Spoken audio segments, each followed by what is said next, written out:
What's going on, everyone? It has been a while. It has been, what, 3-4 weeks? I think we're 3 weeks out from the last live stream. And it's been a while. It's good to see you guys. So let me know in the comments, how is our audio? Because we have, I don't know if you guys noticed from the colors and the contrast and the beauty, we've got a new camera. So we've upgraded that. And then we switched audio recorders over here. So we've upgraded that. So let me know how the audio sounds. Let me know if we're coming through crisp and clear. And first, before anything else, because we've already got 11 people in here waiting, I want to give a special shout out to my sister for this lovely shirt. So this has been sitting in my closet for probably a decade. She got it for me and I have been too fat to wear it. And I've lost a fair amount of weight. And so I thought, you know, tonight we're going to give her a shot. And you know what? It fits. So now I get to wear this beauty around the job site and really show her off. So Kristen, thank you so much. I love you and I appreciate you. So that being said, let's get into it. Let's dive into the comments. You guys are already on the ball this evening. I love it. We got Richard Vincent. How are things going? Richard, things are going well. You know what? I'm going to take this earpiece out because I can't do it. I can't have that ringing in my ear. Things are going well, Richard. We've had a busy handful of weeks here. We have gotten a job at a popular beverage manufacturer, and we started that this past week. We had a lot of headaches starting out on that job, but we've got them all squared away. We finished strong. We are now to the point where let me back up. So what we're doing is we are digging in some duct banks for some charging pads for electric pallet jacks for their trucks. So in the back of the trucks, in the back of the delivery trucks, this beverage manufacturer is having electric pallet jacks installed. And so every night the truckers roll in, they back up, they plug in their electric pallet jack to charge for the night, and then the next morning off they go. We are installing the infrastructure for that. So we had to go in, we had to get saw cuts done for the existing concrete. We had to dig down. We are running 2 duct banks about 230 feet, roughly a piece.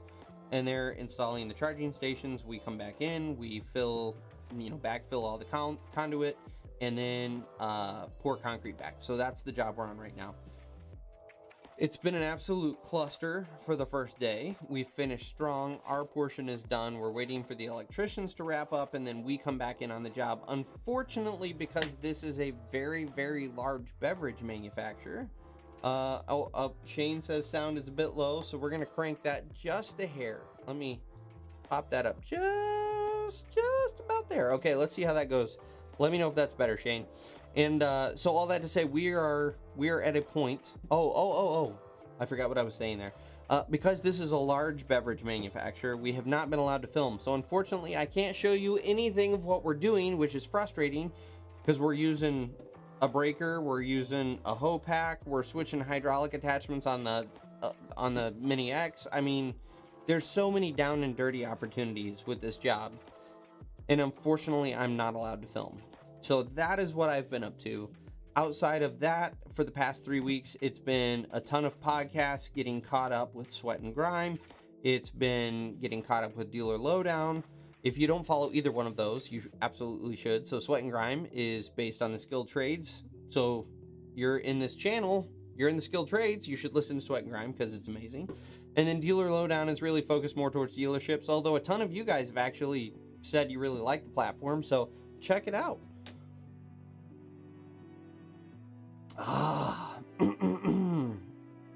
Ooh, I'm going to be honest with you guys. We were over at my brother-in-law's this afternoon, hanging out at his new pool he had installed. We had a lot of beverages, I'm not going to lie. And so this live stream might be a bit of a cluster. You know what? I'm going to pre-apologize, but you know what? At the same time, I'm wearing an NSYNC shirt, so I mean, I'm setting the bar very low this evening. So anyway, we got Shane Lever Monkey. If you guys don't follow Shane, go check him out. In fact, he just did, if you guys haven't seen, I just did a Down and Dirty that is talking about the truth about college. And I really lay it out there, what to expect when you go to college versus what to expect when you go into the trades. Shane has done a great kind of, not even a rebuttal to that. It's more of kind of an add-on to that video where he actually interviews a guy on his job site and talks about the college education that he has versus what he uses, what he earns in the skilled trades. Shane's got a great channel, so go check him out. Lever Monkey. Good to see you, Shane. Thanks for showing up. Appreciate you, man. And even though I don't comment, I apologize. I really do, because yeah, I apologize, man. I do watch your videos, but it's hard to comment on everybody's video in the middle of everything I'm juggling right now. So I apologize, Shane, but I am watching your content, brother, and it is good content, everyone. You should go subscribe to Lever Monkey. Anyway, we got Colton Magby. This will be good, watching Swamp People on Hulu while watching this. So my question there is, how do I rank compared to Swamp People? That's the real question for this evening. And do I really want to be ranked against Swamp People? That's the bigger question. Like, is that the bar that I want to set for myself, that I'm better than or worse than Swamp People? We will see. We got Team Banchamek. Banchamek? I think that's right. Hey, I'm sorry I've been off on the live streams. I really do. So I should explain, ladies and gentlemen, the reason it has been such a long time. So I had my parents in town. Right after that, we took my wife's grandmother. Oh, excuse me. I told you, we had pool date today. I'm sorry. It is what it is. The week after my parents were in town, we actually took my wife's grandmother up to the cabin for a weekend. She has recently been put into a home. We wanted to get her out of the home, so we took her up north to our cabin. Spent the weekend with her. The following weekend was the 4th of July. And that's how we've gotten 3 weeks out. So I do apologize, but at the same time, family comes first, and that's where we're at right now. So, Team Bamachek, I appreciate you being here. I really do. So we got Dusty Eno, Skoden. I don't even know what that means. I'm sure it's from another country. I don't know what it means, but I will say it back. Skoden, back to you, my brother. I appreciate it. We got Kelvin in here. You the best, Brian. I'm Kelvin. How's it going, buddy? I remember you, Kelvin. I do. You've been in here before. Things are going well, believe it or not. Things are actually going really well. I'm sorry. We got Rick and Matt from the podcast actually texted me. Matt is out on a kayak right now. In fact, I'm just going to show you guys. This is what Mr. Mother Effin, let's put it here so it'll focus. This is what Mr. Mother Effin Totten just sent me while I'm in the middle of a live stream. He's rubbing it in for us, ladies and gentlemen. Mr. Totten is out kayaking with his female companion this evening, while some of us are just, you know, talking to the community, trying to better the trades, and Matt's out there kayaking. So that's kind of where we're at these days. We got Ryan Garrett in the house. What's going on, Ryan? Ooh, that was kind of a weird sound, wasn't it? The beer working its way through. There we go. Hey, Brian, how's it going? Another interesting week for me. Started off running a John Deere 700 and Cat 336 for the service crew. Ended up with the week arguing with my normal foreman over who my foreman is. When I'm on a different crew, he thinks he has control over me regardless of what site I'm on. And I said my foreman is whoever is on my dispatch text, and he didn't like that. You know, from our previous conversations, Ryan, it sounds like your foreman is a bit of a dill hole and might need a little bit of an ego check. So, unfortunately, like I said the other night, it's part of the industry. It's part of kind of being the low man on the totem pole. You have to put up with the stuff. I apologize that you're in that situation.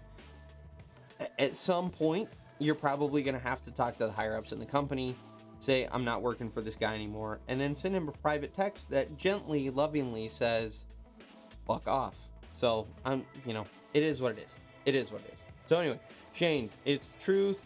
Some like to lay claim to keep you on the, where'd your comment go? Keep you on their crew. Yeah, but the problem is with those guys, Shane, is some of those guys like to lay claim only when it's convenient, but they also don't want to keep you along when it actually matters. So you basically, you know, ended up, whatever.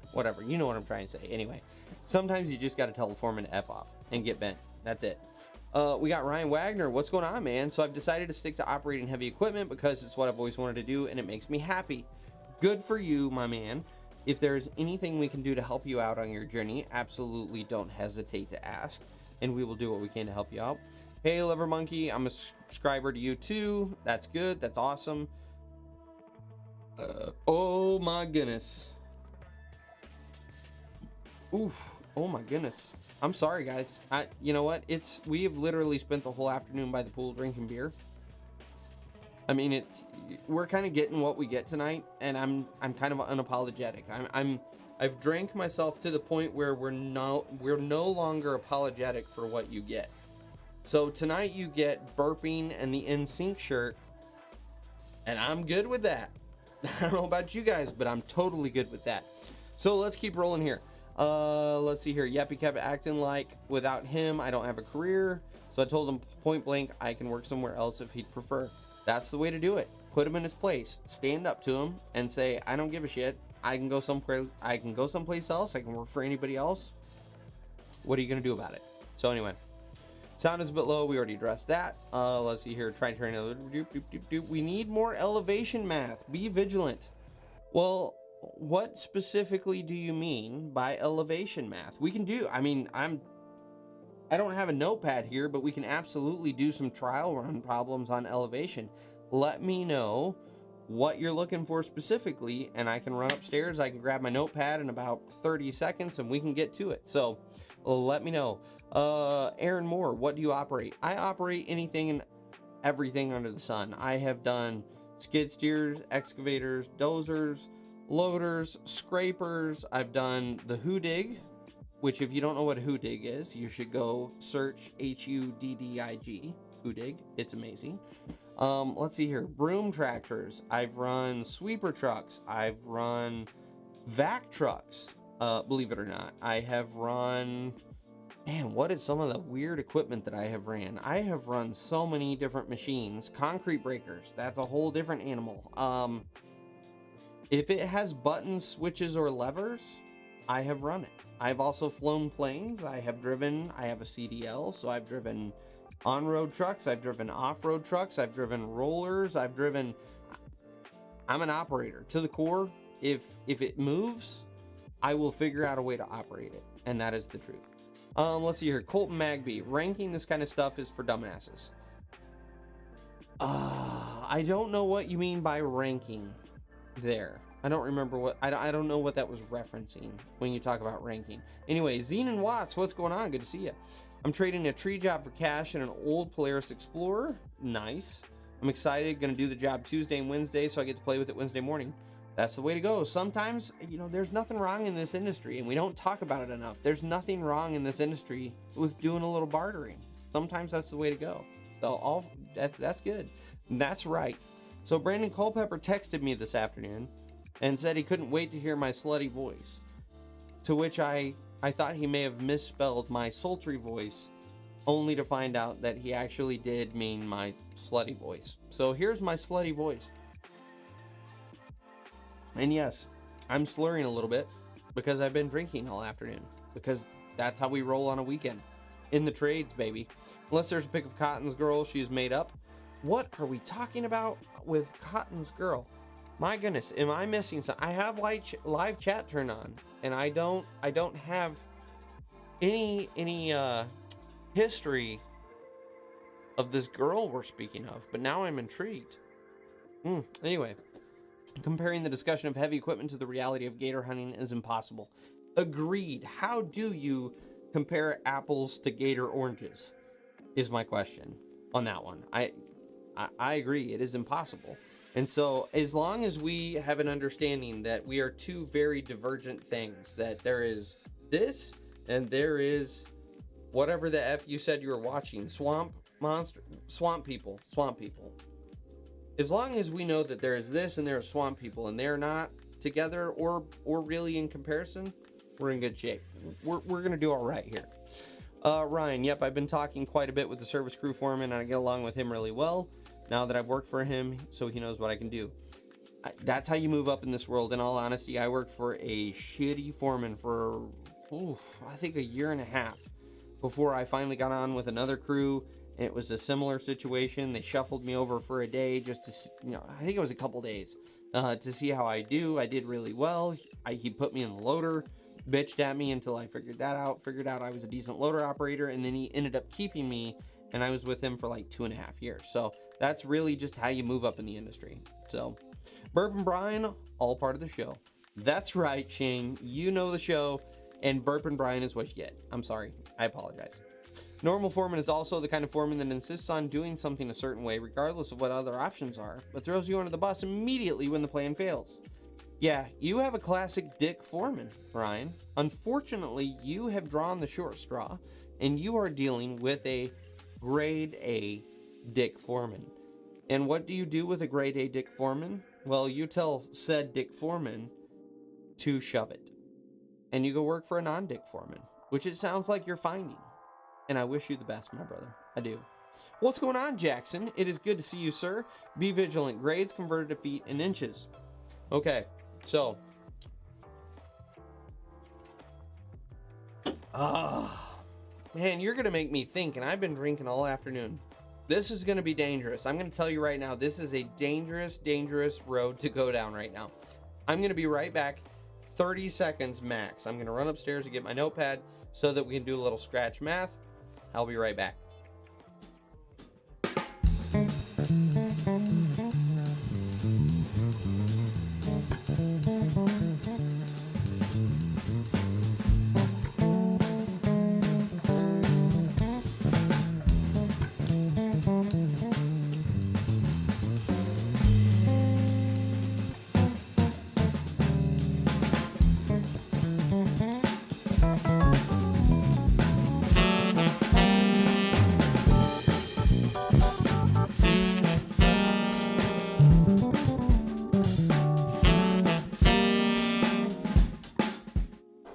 All right, everybody. All right. So we are wanting to go. Ooh, we got Jeff in here. What's happening? I'm way late tonight. You're not way late. We just fired off, brother. You're only like 10 minutes late. You're all good. We got Killer Robin here. What's going on? Good to see you. I don't know that I've seen Killer Robin here before, so I'm glad that you have come to hang out. We've got Parker Pazdernick. Just started up my heavy equipment apprenticeship job. Finished the first week. Working on paving crew currently. Good for you, man. Welcome to the trades. Let me know if you got any questions regarding paving. I'm not a paving guy. I'm not a paving professional, but I'll do what I can to answer your questions. So now, be vigilant. We got grades converted to feet and inches. My goodness, ladies and gentlemen. I'm just gonna, fair warning. You know what? We're just gonna do a disclaimer. Ladies and gentlemen, tonight's live stream is brought to you by Slightly Intoxicated Brian. Slightly Intoxicated Brian is not the best at math, but we are going to give her our best try. So if we do have some calculation errors, please forgive Half Drunken Brian. He cannot be held responsible. You can take it up with Sober Brian tomorrow morning.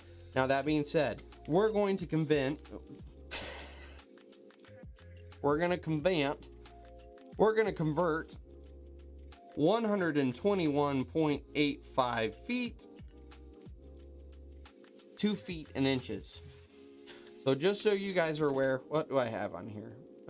Let's see here. Yep. Okay. All right. Oh, you know what? Hang on. Before I do this, we're gonna just scratch out a couple phone numbers here. Don't want to get anyone in trouble on my notepad. All right. So here, look in the circle area. Did my pen really just run out of ink? Here we are, trying to hold it together and keep a semi-professional podcast, and my pen runs out of ink live on the air. What are the odds? My God, ladies and gentlemen, I don't know if we're going to be able to do this. 121.85 feet, ladies and gentlemen, converted over to feet and inches. That is our goal for this evening. Here we go. Okay, just so we're all on the same page. There is our number right there, 121.85. Now, we can make this real quick, real easy. 121, that's feet, right? We don't have to mess with it. So that's still going to be 121 feet. Now, 0.85 feet. That's where we run into a problem. So how many tenths are in 1 foot? If we divide 12 inches by 10, that gives us 1.2 inches. So that means that every tenth is 1.2 inches, if that makes sense, right?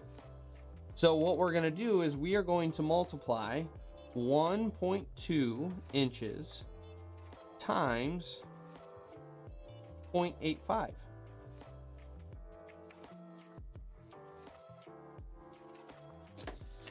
That is our math problem. 1.2 times 0.85. And if we do that math, because I'm going to use a calculator because that's what Intoxicated Brian's going to do tonight, 1.2 times 0.85 equals... Did I do that wrong? I did that wrong, didn't I? Son of a biscuit. Hang on, everyone.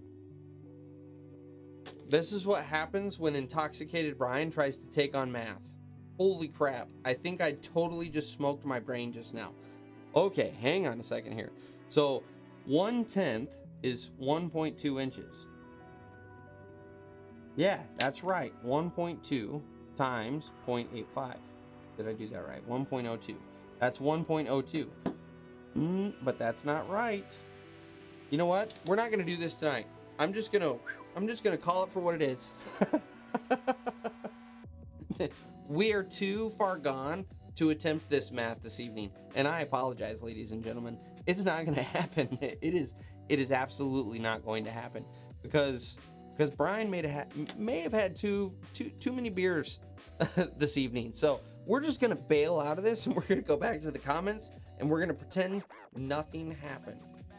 So where did we leave off? We left off with the paving crew. Be vigilant. Do you have a video that breaks down and explains excavation, subgrade, rough, and finish grades?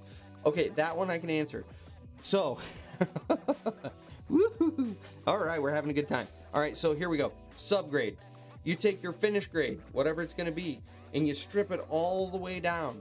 So if you think about, let's go with a brand new, we're going to put in a road that is not existing. So we know that our asphalt is going to be at one elevation, and we know that we've got 6 inches of asphalt, or more realistically, let's call it, you got 4 inches of asphalt.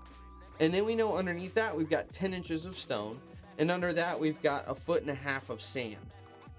And then under that is existing clay. That is your subgrade. Your existing clay is subgrade. And then you have sand grade, then you have stone grade, and then you have finish grade, which is the top of asphalt.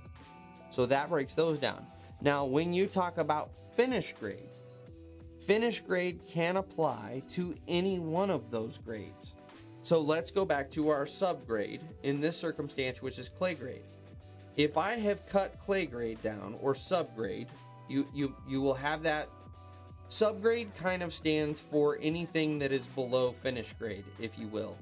And it depends on what phase of the project that you're in. So most of the time when you're truly referencing subgrade, you are really referencing clay grade. But at the same time, if we've put in our sand grade, so we've put in our 1.5 feet of sand, that can be sand grade, or it can be your subgrade. We've just moved up from talking about clay grade to now we're talking about sand grade. It's still technically a subgrade because subgrade is anything below existing grade or finish grade. And that's where it can get kind of nebulous and you kind of have to take context clues to figure out what people are talking about. But most of the time, if I were to just say we've got to dig down to subgrade, most of the time you are talking raw clay. You're down to the bare dirt. You're not using sandstone, anything else. So we put in our sand grade, we put on our stone grade, then we put in our asphalt. Finish grade is going to pertain to any of those. So if we cut our clay grade down to where it needs to be and we have rolled that, even if we haven't rolled it technically, once we've cut it, that's finish grade for our subgrade. And when we say finish grade, basically what we're saying is that is cut to grade. Whether it's sand, stone, clay, it is cut to grade. Don't fuck it up. That's what we mean when we say finish grade. Don't mess that grade up because it is cut to grade. We don't want to mess with it. So subgrade, most of the time talking about clay grade, but you can adjust it. Finish grade totally depends on when you have actually cut your grade, whichever grade you're working on. When you have cut it to the correct elevation and you go to roll it, that is finish grade. You don't want to mess with it. And that's why everyone gets all uptight. Now, going back, we've got rough and finish grade. So a rough grade,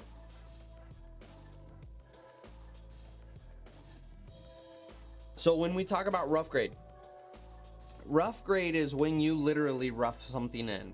So let's say I had a non-GPS dozer and I was flying in stone ahead of my GPS dozer. just to keep the operation rolling. If I'm in a non-GPS dozer, I am creating rough grade.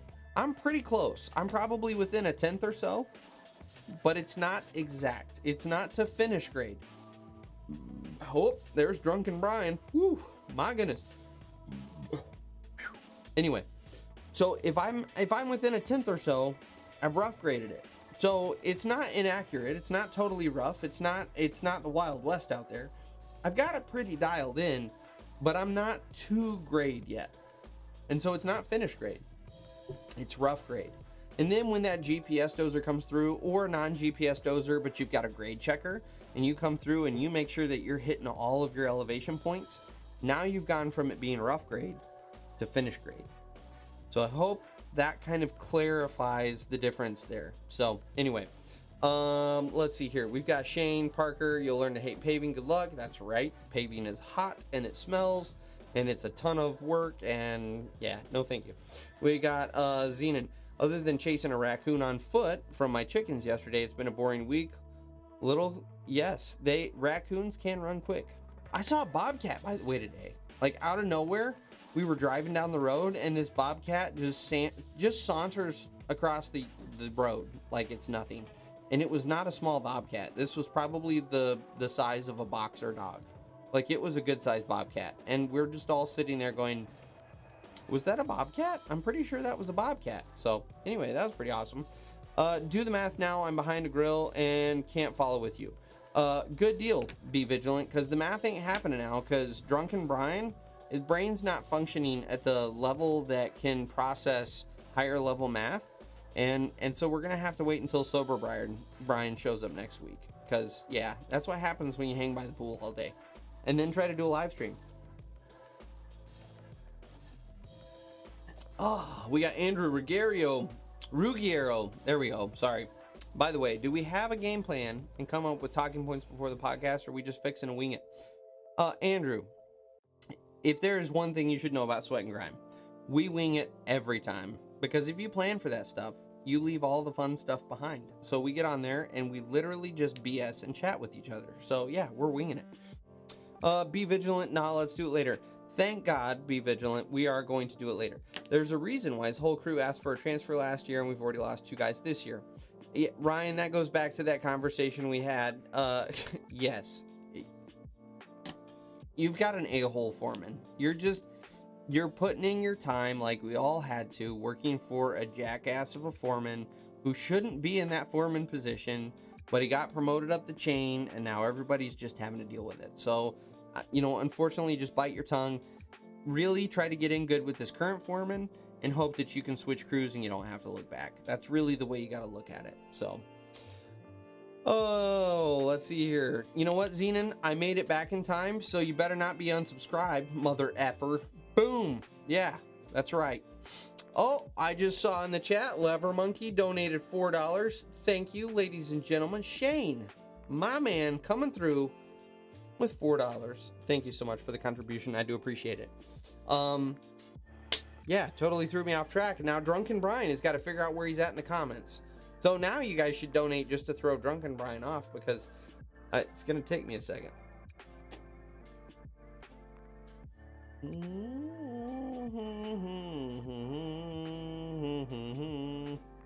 We were past that. Here we go. Oh, Jackson found you. We're back, ladies and gentlemen. I'm good, thanks. How about yourself, Brian? By the way, Brian, I still think it's funny you and Rick basically made Matt your bitch. I'm joking, but this is bitch work.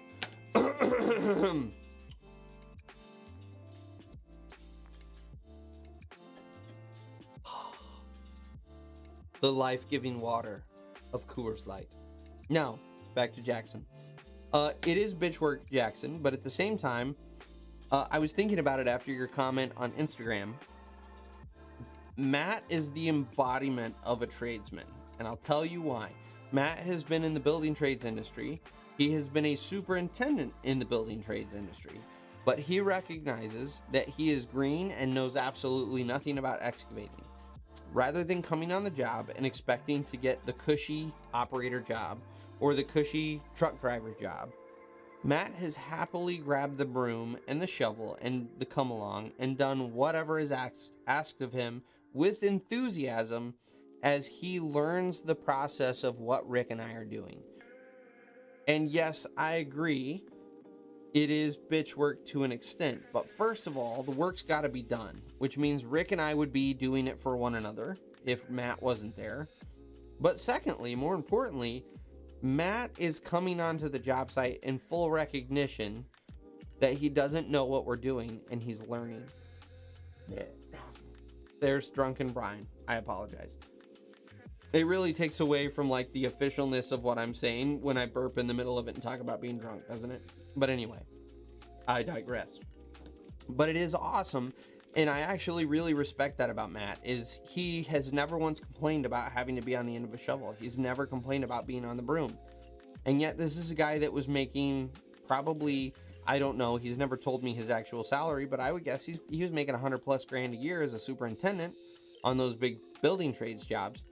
Yet he has no problem grabbing a broom. That is what being in the trades is about. And it also goes back to my video, like I said in our Instagram text. It goes back to that video. You're never too good for the shovel. It doesn't matter how much experience you have. It doesn't matter how many mountains you've climbed. You're never too good for the shovel in this industry.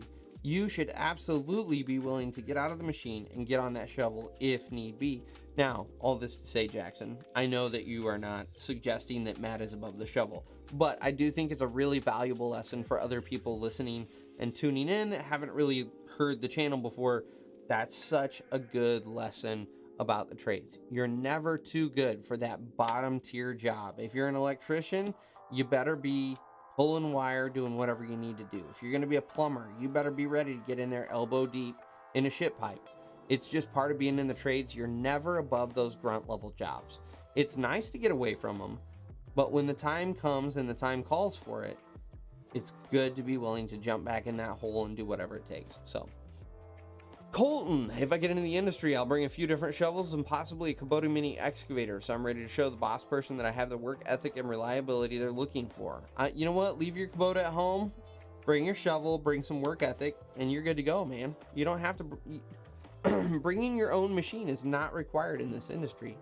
Just the attitude. That's all you need.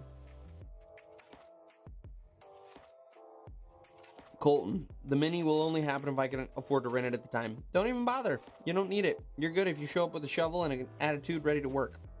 You're ready to rock. Dan, got an interview with a road commission company, or road construction, company tomorrow for an operator position. I only have around 200 hours in a MIDI and a skid steer, so a little nervous. Any tips? The biggest tip, Dan, is do not overplay your hand. You need to be very honest. And I understand, and I get it, that it's disappointing if that lands you on the end of a shovel instead of being in the seat of a 50-ton excavator. I get it. But at the same time, where you will run into trouble in this industry is if you try to BS your way into it and you overplay your hand. Because now no one trusts any of your experience and you look like a total asshat. I mean, that's being real. You look like an asshat because you've told them you can do something and now you can't, and now no one believes you about anything. So that is the best piece of advice I can give you. Don't overplay your hand. Be humble, and they will put you where they need you, and you can work up from there. Colton, the mini excavator. Oh, already answered that one. Shane, Tim Jenkins Union, crush plants are laid back work. Bum, bum, bum. Kelvin, Brian, I asked the same question to Shane since I am a subscriber to both. Do you recommend a book on advanced excavator techniques? Oh, I recommend a book that can help. I don't have any books. I don't read books. I'm going to be totally honest. I do not read books. All of the stuff that I have picked up through the years has either been watching people on job sites, watching people on YouTube, talking to people firsthand, asking questions. That's where all of my knowledge base comes from.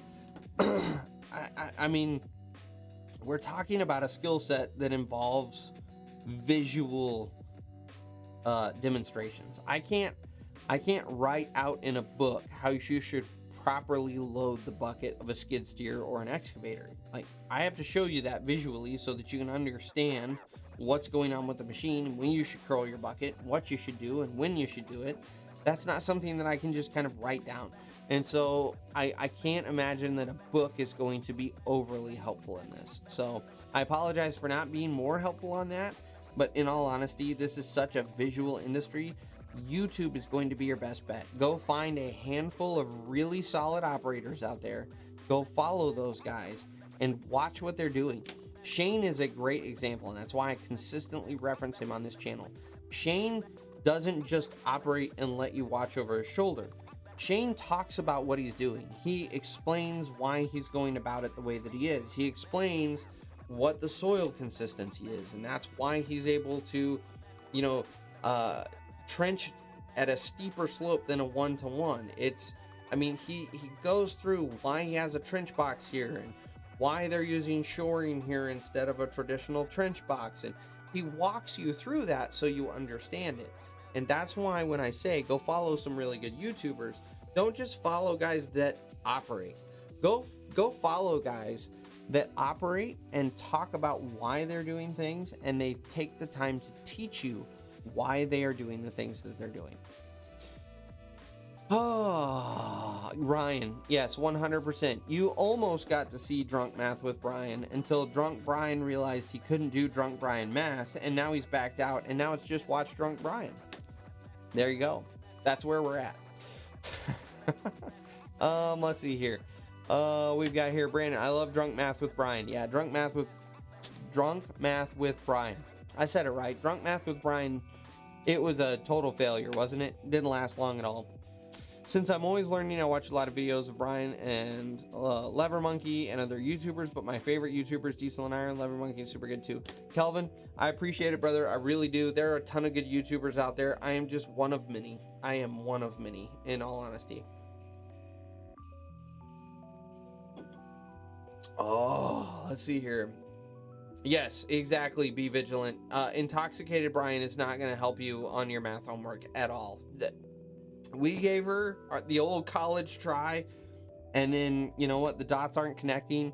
I'm live on the live stream making an ass out of myself. I'm still looking at this problem, wondering why it's not working for me. So if that's 1.2 inches for every 10th.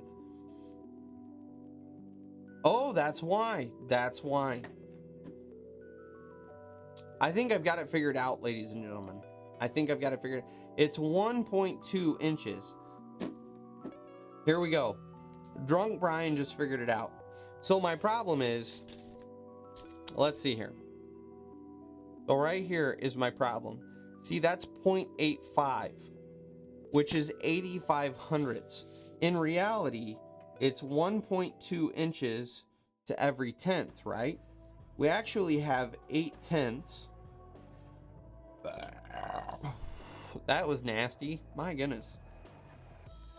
I am an animal. I'm sorry. I apologize. My goodness. So we actually have 8.5 tenths. So this is actually our math problem. Oh, Drunken Brian is going to find his way over with the pen. Boom, it's 1.2 tenths times 8 tenths and a half tenth. Drunken Brian is figuring this out, by God. I'm going to blow your minds. 1.2 times 8.5 equals 10.2 inches. So, oh, you guys are getting them. This should be a college course right here. That's 121 feet because the feet didn't change, right? And 10, so that's feet, 10 inches. We're just going to round our 10 inches, our 10.2 inches. We're going to round to 10 inches.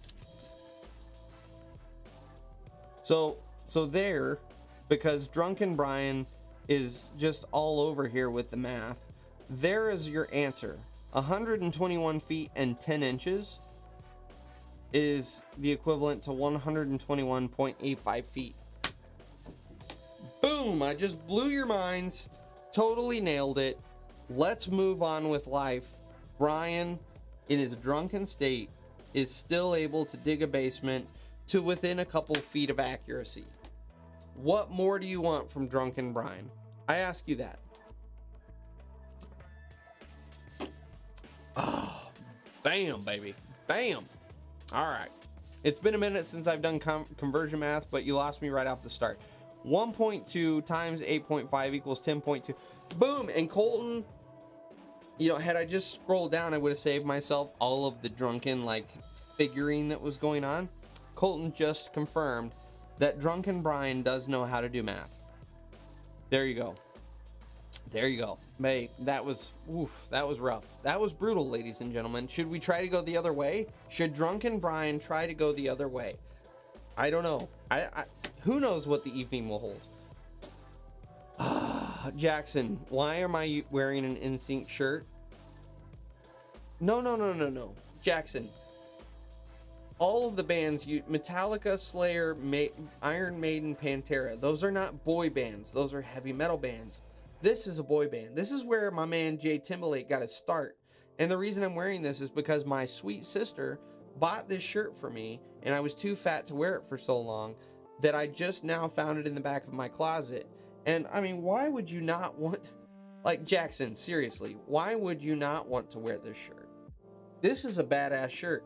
I'm rocking this baby on all of my job sites, and I'm going to have to buy a 10-foot stick to beat the ladies away from me because I'm wearing this shirt. You just wait. I will report back later this week, assuming that I can get away from the swarms of poussoir, if you know what I'm saying. Yeah, that's what this shirt's drawn in. So, there you go.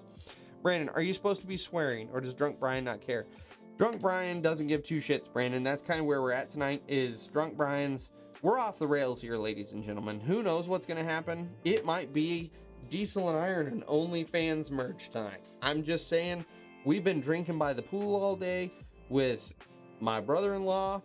The kids were swimming. Everyone was having a good time. Pants may come off later. I mean, who knows? Who knows what the evening has in store?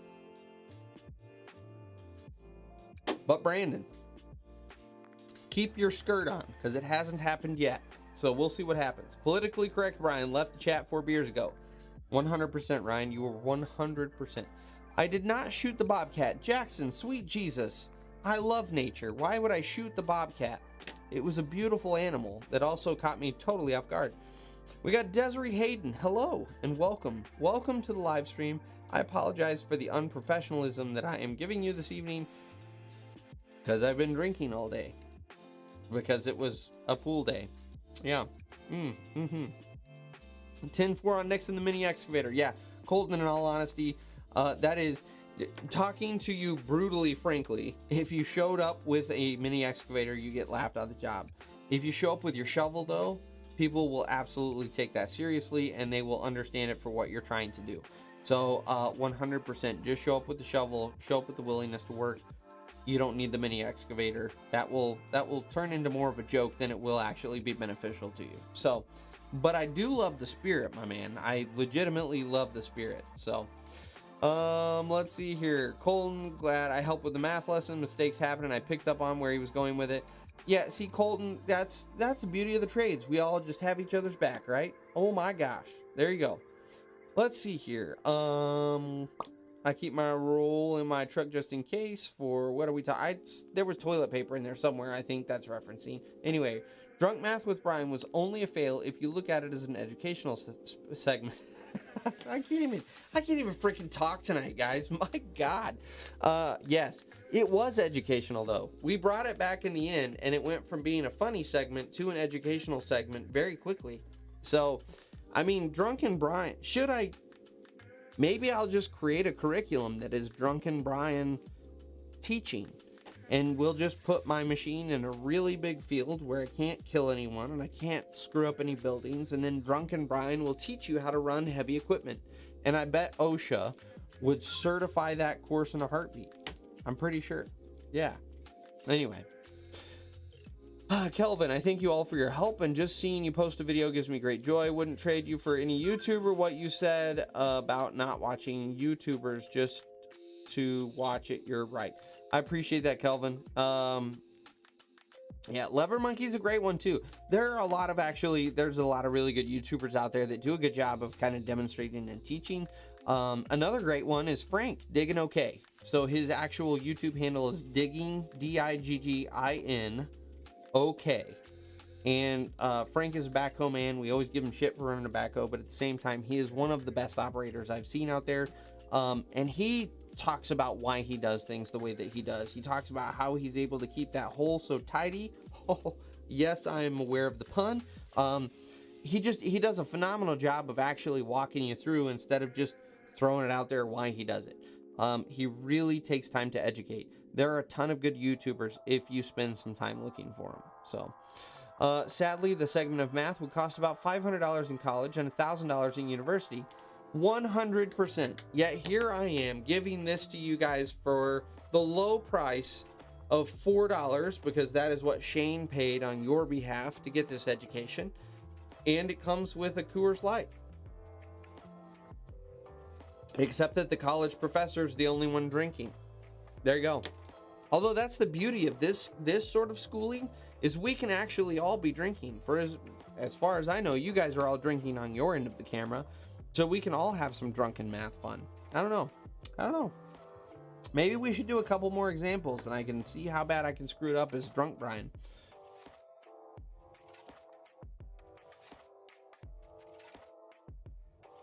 Ryan Garrett, 25,000 on 1 year of university. That is outrageous. I'm sorry, but that is outrageous.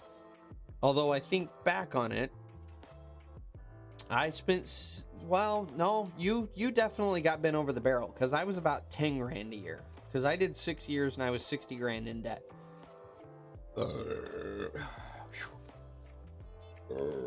Yeah, what college curriculum does your professor belch in the middle of your lesson? That's the other thing too. This is way more fun than college. Yeah. Ryan, that's unbelievable. Yes, it was an expensive lesson that taught me that I hate sitting at a desk, and engineering was not something I wanted to do long term. Yeah, there you go.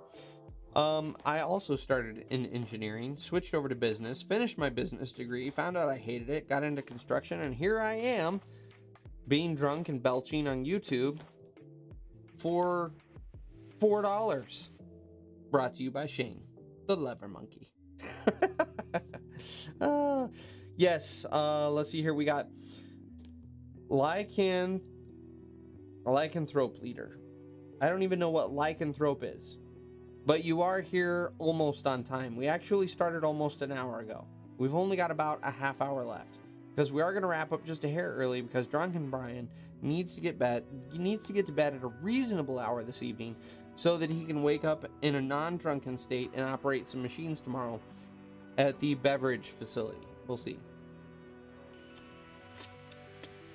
You ever get that dry mouth after you've been drinking a lot of beer, and it's like you just can't get enough water to kind of wet your whistle?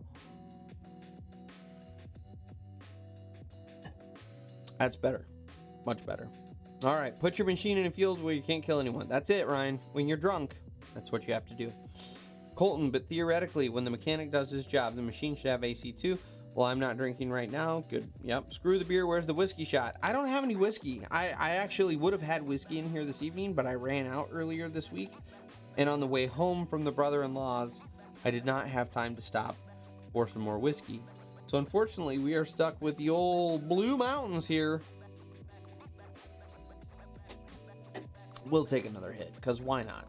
Because why not? Even good AC units always don't pump out enough air to keep you cool. That's because we all operate giant greenhouses. That's one thing that the actual engineers that design this equipment have yet to figure out, is when you create a giant box with glass, it gets hot as you know what. And they still haven't figured that out. Jackson, I rarely drink, plus alcohol messes with your cognitive ability to think. I disagree, because I was just able to say cognitive ability, Jackson, with no problem, even though I've been drinking all afternoon. Theory disproven. Ba-boom. Just kidding. It absolutely does, because I wasn't able to figure out that math problem for 20 minutes, and then I came back to it. Let's see here. Yes, Shane, absolutely. Getting some good press for the $4. 100% Shane. Thank you for the donation and for all of the encompassing comments that go with it. I appreciate it. Best advertising money ever spent. Yes, absolutely. Should have spent that money on a reliable pickup truck. An hour late is still better than 12 hours. Y'all are my Monday morning ritual. Well, you know, your Monday morning, well, I take that back. Your Sweat and Grime should be your Wednesday morning ritual.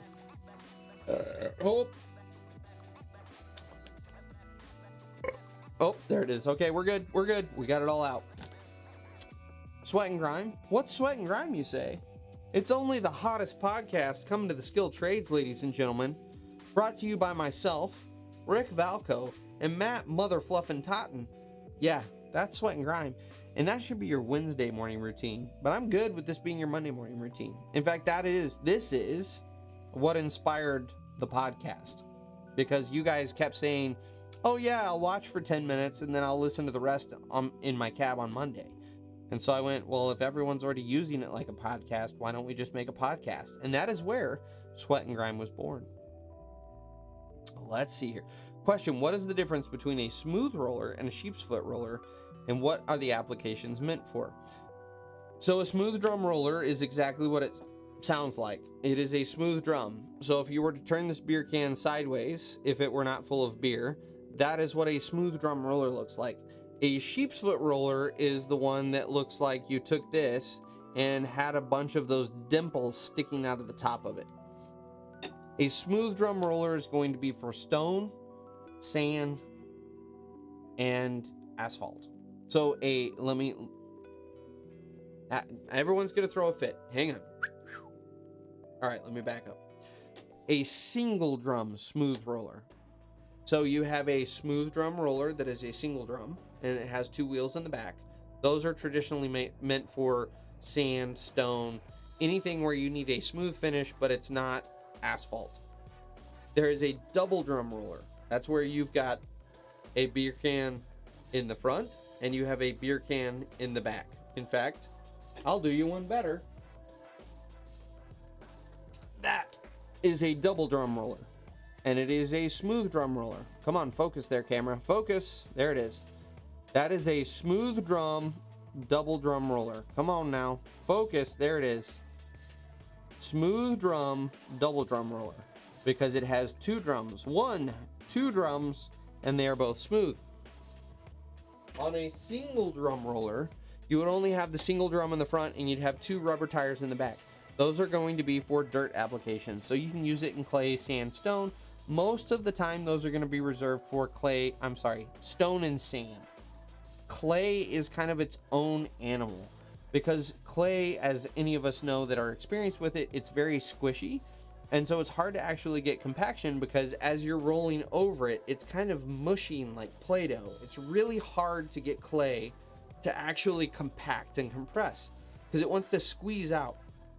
And that's why they came up with the sheep's foot. And the reason they call it a sheep's foot roller, I always thought was really cool, is because they used to go into sheep paddocks and they realized that the sheep with their hooves stomping in the clay and the mud would make it to where that clay was just rock hard. And so they came up with a way to simulate that with the sheep's foot roller. So what they did is they took a smooth drum roller and they created the knobs on it, and that is a sheep's foot roller. And what happens is, that's it. First of all, you ask the application. That's for clay applications. And instead of it mushing the clay out to the sides and pushing the clay along with the drum, instead what those knobs do is they push it down into the clay itself. They don't allow the clay to escape. And what happens is you actually get this kneading action, so that the clay actually molds into itself and it actually binds to itself. And so now all of a sudden you get really, really good compaction with a really squishy material. And that's why you generally only use sheep's foot rollers in clay. They don't really serve the application in stone or sand, because you don't really need the kneading action like you do in clay. So there you go. Really lengthy explanation, and I apologize, but that's what you get with a drunk Brian education. Let's see here. That's okay. I got a cheap car. Doesn't burn much gas, right? As long as it gets you from A to B, that's fine. I have my lovely wife over here is totally distracting from the live stream. I'm sorry for the unprofessionalism that has brought itself into our drunken live stream this evening. Not only have we had terrible math lessons, but now we're getting distracted by people walking in on an active live stream. It's just chaos this evening, ladies and gentlemen. I apologize. Oh, I spent this week hammering out a ditch through 8 feet of vertical rock, made 90 feet of ditch. That sounds miserable, Shane. I do not miss digging in rock. I don't miss the Texas limestone. We got Vanilla Digits. Hello from New Zealand. Love your work. Vanilla, I appreciate you showing up tonight. I really do. I apologize for my totally unprofessional state this evening. Just to reiterate for everyone watching, I have spent the entire afternoon over at my brother-in-law's house. He got a new pool. We gave her the old christening, complete with a lot of these. And as a result, you have intoxicated Brian in here trying to pull off a live stream without being too unprofessional. So I apologize, Vanilla Digits, that this is your first evening joining us. But I appreciate you as a subscriber, and I appreciate those lovely words you just fired off in my direction. I really do. Everyone says I need a truck, but I'm lucky I only spend $100 in gas a week. I drive a little Ford Focus that everyone loves to give me shit for, but I get 36 miles a gallon in that baby. Who's laughing now? Let's see here. Let's start a burp counter. I agree, Jackson. I think we're up to like 8 or 10 by now, at least. I don't know. We got Desiree. Sweat Grime loves it. Exactly. How can you argue with a man's taste like that?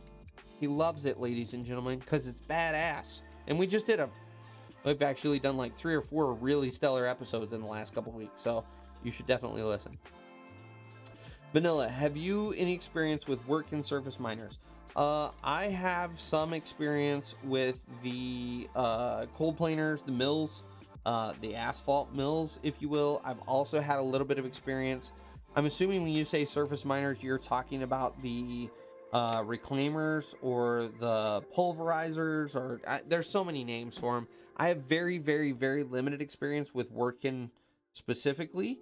I probably have way more experience with Bomag and a little bit with Road Tech. But are you looking for any information specifically on those, or are you just curious? Let me know. Brian, can we play our game, please? So, I believe Jackson is wanting to play. Jackson, I'm going to be honest. We can try. Drunken Brian is not going to handle machine Tourette's well at all this evening because of the alcohol. If you guys would like to start throwing machine models in the chat, we will make a drunken attempt. At machine Tourette's, but I'm going to tell you, it's not going to be good, guys. It's really not going to be good. Rab, I appreciate it. I'm here for your roller explanations. Your very lengthy, very drunken roller explanations. Absolutely.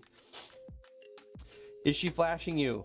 Unfortunately, no. I beg my wife to flash me all the time, but unfortunately, when you get married, guys, like all of a sudden everything goes on lockdown. I'm 14 years deep, and I have yet to crack the code on that safe. I have not figured that one out.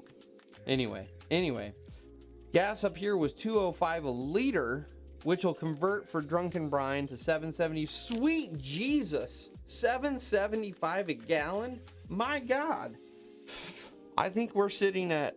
Here in town, we're at $5.20 a gallon, yet if you go just outside of our county, it drops to $4.80, which, go figure. I don't understand that one. Robbie Westerman, currently working in athletic turf management, thinking about getting into laser grading and doing an internship next summer for a company who does athletic field construction and laser grading. Do you know anything about that line of work? Seems like a really niche market. It is a really niche market. It is a really good market. It's lucrative. And it's really not, it sounds way more complicated than it is. It's one of those things where with a laser grade system, you're generally operating in 2 planes. You've got this plane from me to you, and then you have this plane going left to right. Most of those athletic fields are going to have, call it a 1% slope going from me to you and a 2% slope going off to the right. And so what you'll do is you'll set your laser up with a 2% off to the right, and it's going to be in line with where you're pointing, and it's going to be a 1% slope towards the laser, and then your laser grade box will follow that those contours all the way down. And so it totally takes any guesswork out of the game, and you're there. And in all honesty, you can get into a laser grade box for a skid steer for right around $30,000. It sounds like a lot until you realize how productive you are with a laser grade box, because you literally click a button in the cab, it goes full automatics for your blade control.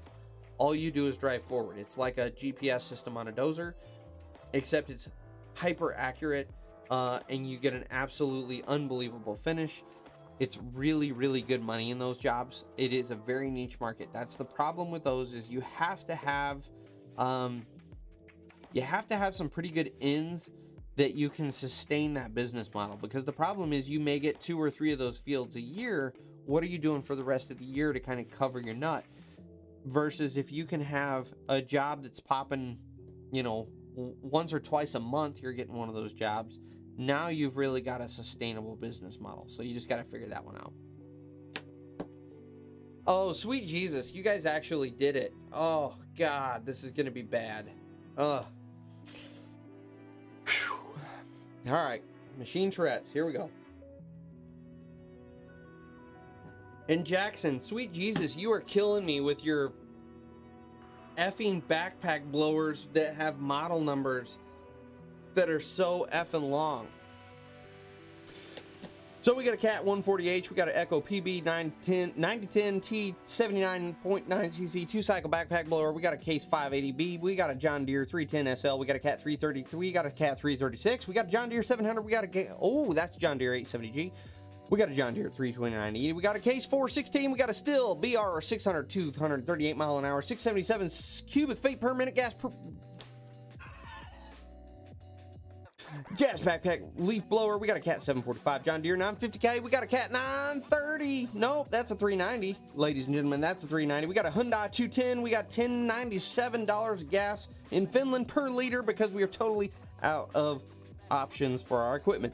Oh, I take that back. We got an Oric SH 72H Samurai Hydro Mower. We got a Groundmaster 3200, 3300, 60-inch, 72-inch mower. And we're going to call that good. Whew.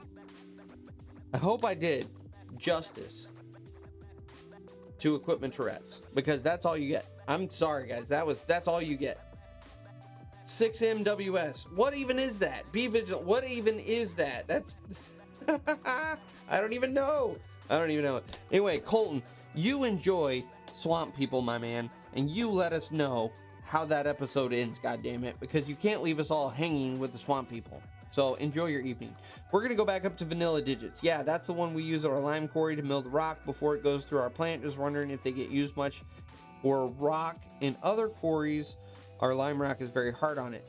So most of the time, vanilla, you're going to see those pulverizers in stabilization applications, or up here in the States, a lot of times you're going to see them used in road reclamation. So if you have an asphalt road, you know, where you've paved 4 or 5 times, your asphalt is 10 inches deep or whatever, they will go in, they will actually churn it in with the base stone. It makes a really, really stable base that they can go then pave over, and it's going to be a really long-term, long-lasting road.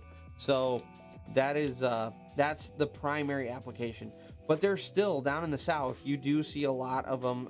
Like Texas is a great example. You'll see a lot of those pulverizers actually working in the limestone there when they've got to go in and shave the road down, do some relatively minor, you know, if you start getting into big elevation changes, you're just going to go to blasting. But if you're within a foot or so of grade for roads, a lot of times they'll bring in the pulverizers, and they will actually use them to pulverize the limestone. But I agree, it is really hard on those machines. Limestone is extremely hard. Oh, let's see here. Got a roll. Already answered that. Robbie Westerman. Would that experience translate to other dirt work? I just love sports and love being outdoors, and I already have been getting experience in the turf industry, and one of my managers told me about it. Yes, so you can use the laser grade system in a ton of different applications. So it's going to help you on the residential side. So if you want to just kind of supplement your turf side and your ballpark development side, You could get into doing residential driveways. You could get into some commercial work because a lot of your commercial parking lots will actually have set slopes to them for the parking lots. There's a lot of other areas that you can get into where that 2D grade box is really going to help you out, and it will make you more efficient. And a lot of guys don't have them because, like I said, it's a $30,000 price tag to get into one of those grade boxes. Most guys look at that and go, that's too much money, but they don't recognize that it makes you that much more efficient. So if you have the system, go utilize it on other jobs. And oh, that was professional. And go save yourself a ton of time and get better margins because oh, there you go, because you have the tools to get it done more efficiently than your competitor. So Jackson, I love this game. You know, I enjoy it on drunken evenings, but it is very difficult to do when you are half intoxicated. Thank you, Ryan. I appreciate that. I did a lot better than I was expecting as well. I see. Be vigilant. That is 6 Mexicans with a shovel. We use that all the time here in SoCal. There you go.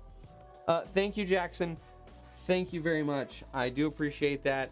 What is a good blend? Big Cat. My God, can you tell that Drunken Brian has really hit full force? Big Cat 89. What's a good blade hand make per hour? Totally depends. If you're down in Texas, 24, 25 an hour, 26, somewhere in there. If you're up here in a union heavy state, you're probably looking closer to 36 to 38 an hour plus your benefits package. So your total take home, including all of your benefits, is probably going to be closer to like 44, 45 an hour. It just depends on what part of the country you're in. I know California and New York are some of the highest paying, but you also have higher cost of living. It just depends. Oh.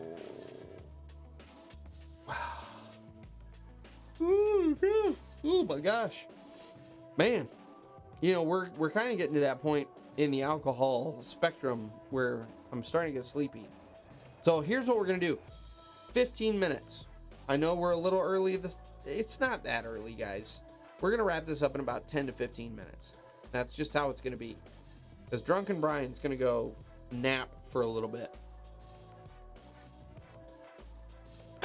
Well, there's another one spent. All right, here we go. Ryan, I'm starting to hate backhoes as much as you. I've been stuck in one for a couple weeks now, and I hate it more and more every day. Thank you, Ryan. Thank you for confirming what I've been saying this whole time. I don't have anything against backhoes specifically, just by themselves.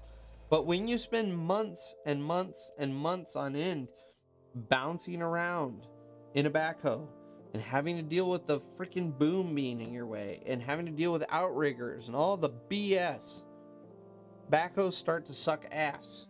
And that is exactly where I am in my relationship with backhoes. Yes.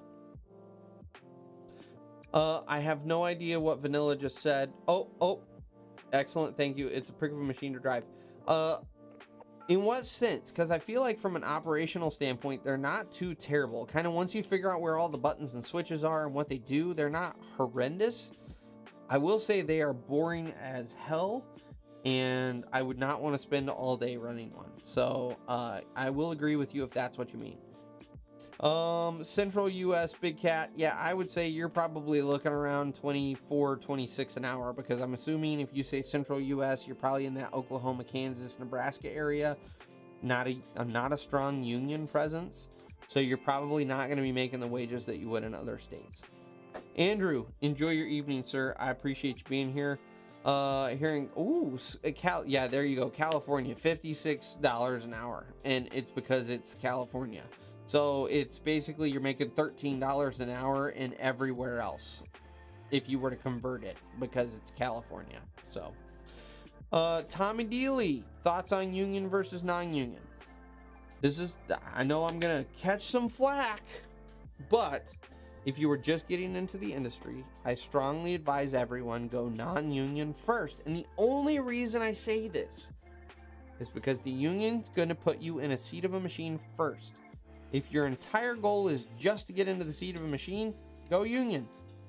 If you really want to learn the industry, learn the foundation, and get all the ins and outs, go non-union. and go spend a year to a year and a half on the end of a shovel, on the end of a grade rod, because that is where you learn all of your foundational basics. You learn how to run that grade rod. You learn how to check grade. You learn how to convert units. You learn how to do water and sewer taps. You learn how to actually follow a dozer and check grade. You learn how to keep grade for an excavator digging a basement. There's so many aspects. You learn as a laborer what makes your life difficult and what makes your life easy when the operator does things. And these are all valuable lessons that are going to translate when you finally make it into the seat of the machine. So my advice is always for everyone, go non-union first and go spend your time on the end of a shovel.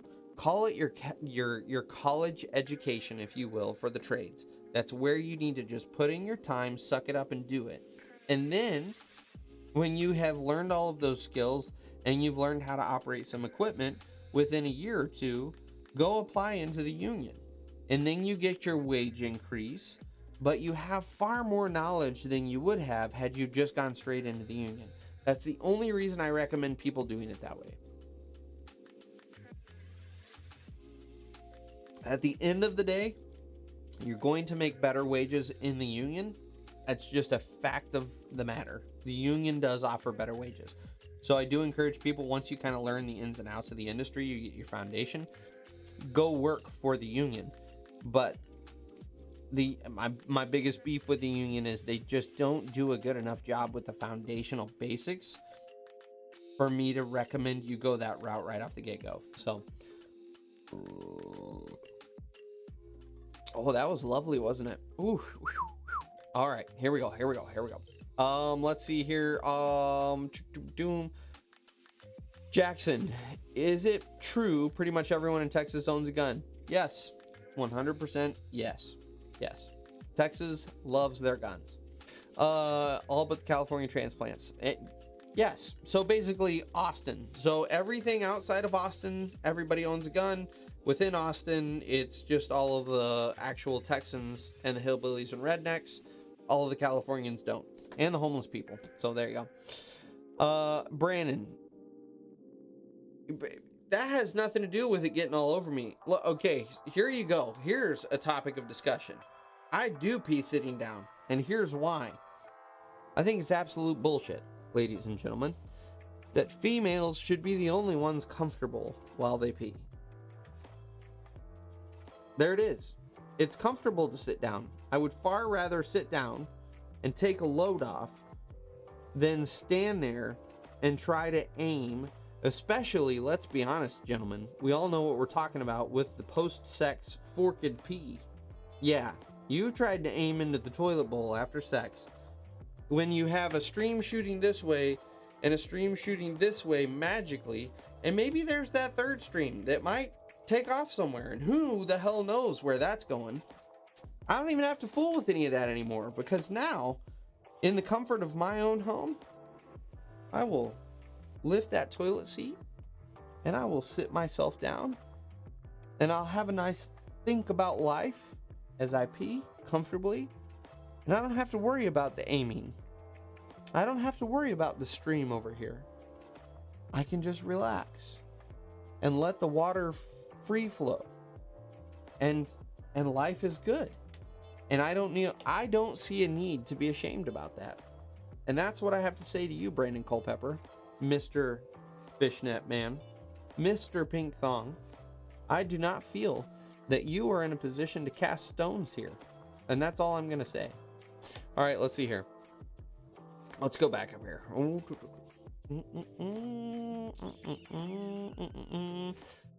Let's see here. We got Rab. In your years of running equipment, have you ever had the chance to run a diesel hammer before? I have not. I've been on job sites where they've run a diesel hammer before, and I've watched the process, but I have never run the actual crane that is running the diesel hammer. So, let's see here. Jackson, yes. Californians are moving to Texas in groves. They have totally changed Austin, my hometown. I will never go back because it is not the same. Anyway, someone draw me a line. We're going to cut this by the time I get to the bottom here. because it is time. Is Alabama a Union state? Probably not, because it's Alabama, and I don't mean to rag on your state, but you guys aren't exactly like forward thinking on the Union stuff. Ryan, what gets me in the John Deere ones is it doesn't always prioritize hydraulic oil the same way. Sometimes it moves everything but the stick. Next time it won't move everything but the stick. It's annoying. Yeah, that would be highly irritating.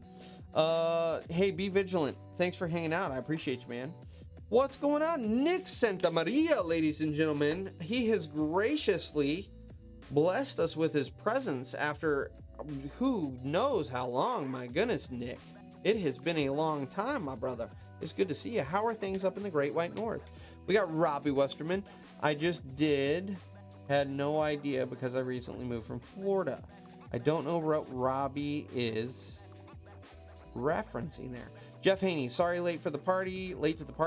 Thank you for everything you guys do promoting the trades. Huge thank you goes out to Brian for the swag box. Such a surprise, so stoked. Jeff, my man, happy to do it. I really do. I'm happy to do it. I appreciate you guys. I appreciate you guys, the subscribers. As much as you guys thank me, really the thanks goes to you guys, because everything we're doing right now is a direct result of you guys subscribing.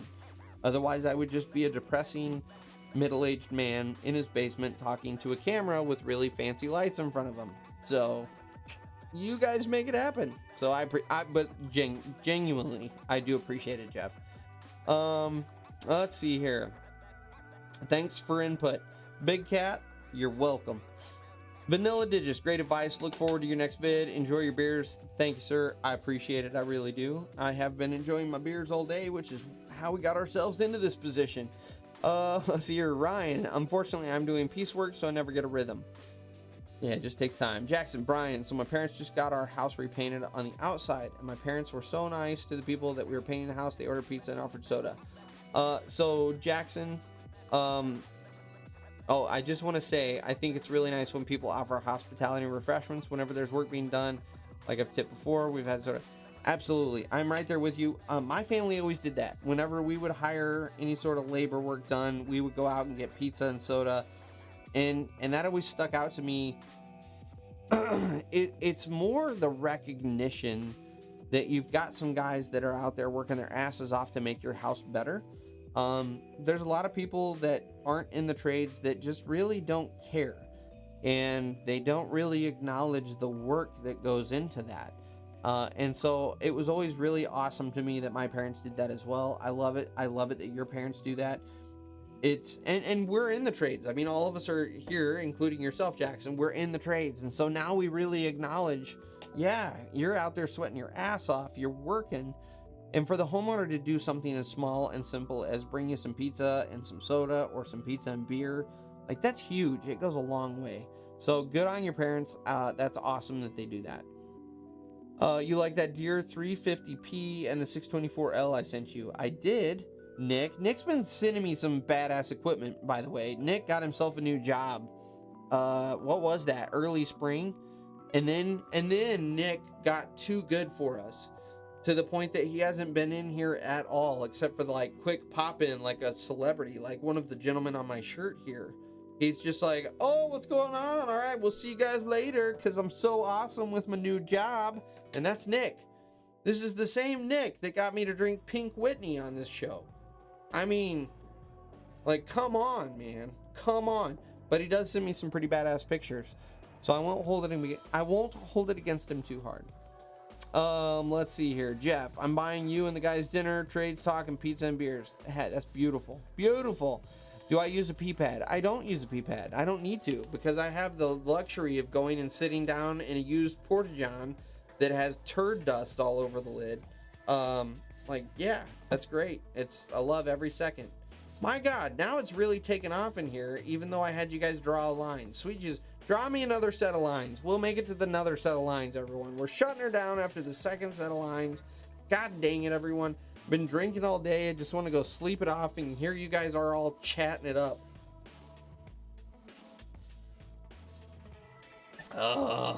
Merrick, what's going on? Hey, here's Merrick. Yeah, this is embarrassing. Here I am in my half-drunken state after celebrating my brother-in-law's new pool, and Merrick shows up. What's going on, Merrick? It's good to see you. Been busy around here. Hope everything's going well. Everything is going well. Ton of stuff happening up here. I don't even know where to start. And what you're experiencing right now is the fact that my brother-in-law got a new pool. We went and christened it today with a lot of these, and as a result, we have just an absolute disaster of a live stream going on right now. But we are going to the next set of lines, ladies and gentlemen. So where the lines start with Lever Monkey down there, that is as far as we're going. Even though Nick is still trying to continue the conversation. I see you down there, Nick. Nope. Just shut it down. Shut it down, Nick. You came in late like a giant celebrity. You expect everyone to stay late now for you because you're such a big shot with your new job. And we're just all supposed to cater to Nick now. I mean, sweet Jesus. We might as well just rename this Nick live stream when he shows up. When he feels like blessing us with his presence. That's what we're going to call this one. So, Ryan, if you want true aggravation, clean a ditch that's too big to reach over the side because you can't shove yourself along and you're constantly setting up and moving in slow. I don't know exactly the circumstances, but I think I might know the circumstances, and yes, that's annoying. Jackson, one homeowner offered my coworker and I donuts. It doesn't even have to be as extravagant as that, if you can call that extravagant. Like when I was on the landscaping crew, we'd have people just come out in the mornings and offer us coffee. It's just silly, simple, small stuff. It's awesome. And it is. It's nice to be appreciated in the trades, because I think all of us collectively recognize that the trades get looked down on all the time.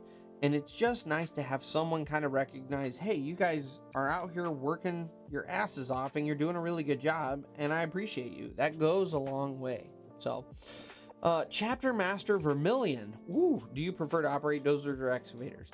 It just depends on the day. If I'm out just bombing trucks, I love running an excavator. But at the same time, I really love the challenge of running a dozer. It's just, dozer is one of the more complex, complicated machines on the job, and when you're really good at it, it is a lot of fun to run. So it really, I hate to ride the fence on this one, but it really just depends on the day. Jesus rides, or we'll call it Jesus rides.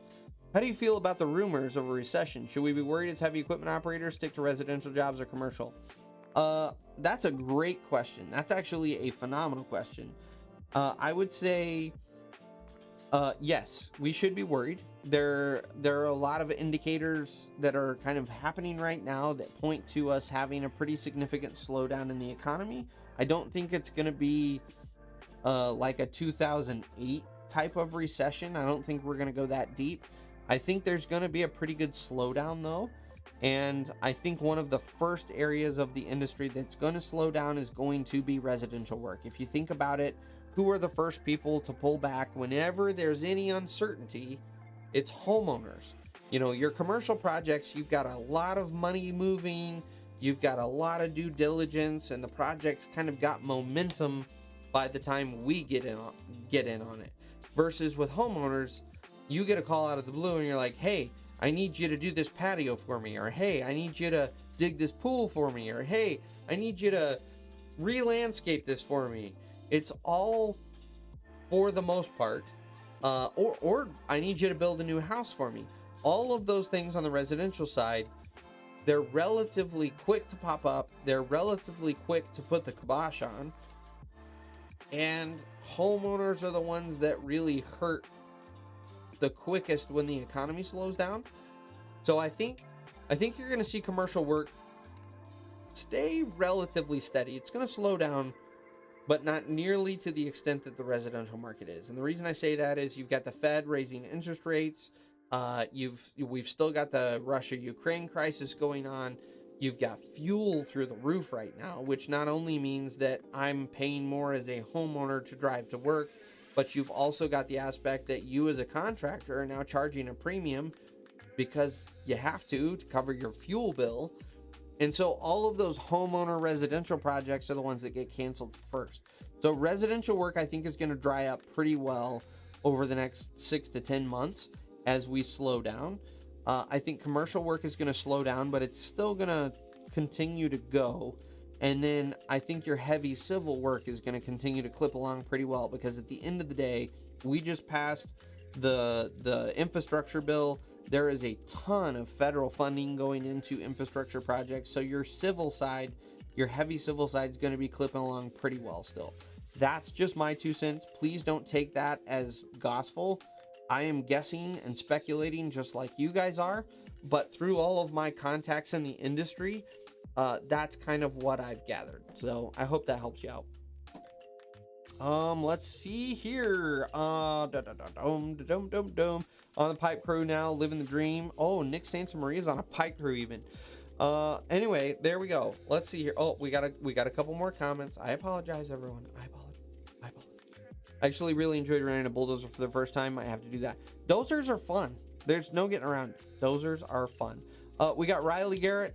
It's going good, man. Unfortunately, you guys showed up at the very, very last. I see Wayne's in here. Good to see you, Wayne. Thanks for coming in. Yeah, everybody, I appreciate it. We got Sausage Links about to start his apprenticeship at 39. Hey, great job. And I hate to do this to you guys, but that line that we drew there means that this live stream is coming to an end. And I apologize. I apologize you got in late. So next week, you know what? I'm going to verify, because I totally screwed you guys up last time we ended one of these, and I was like, hey, see you next week, and then I didn't. But I verified. I did verify. I will see you guys next weekend for the next live stream, and I should have some news to report. I am signed up for the Cat Operator Challenge next Saturday, so I should be able to let you guys know how I do in that Operator Challenge on the next live stream. So you guys have yourselves a great week. Stay tuned, because next week I'm going to update you on how poorly I did on the Cat Excavator Challenge or Loader Challenge. I don't even remember what I signed up for. So that being said, thank you guys for tuning in. I appreciate you. We'll catch you guys next week on the live stream.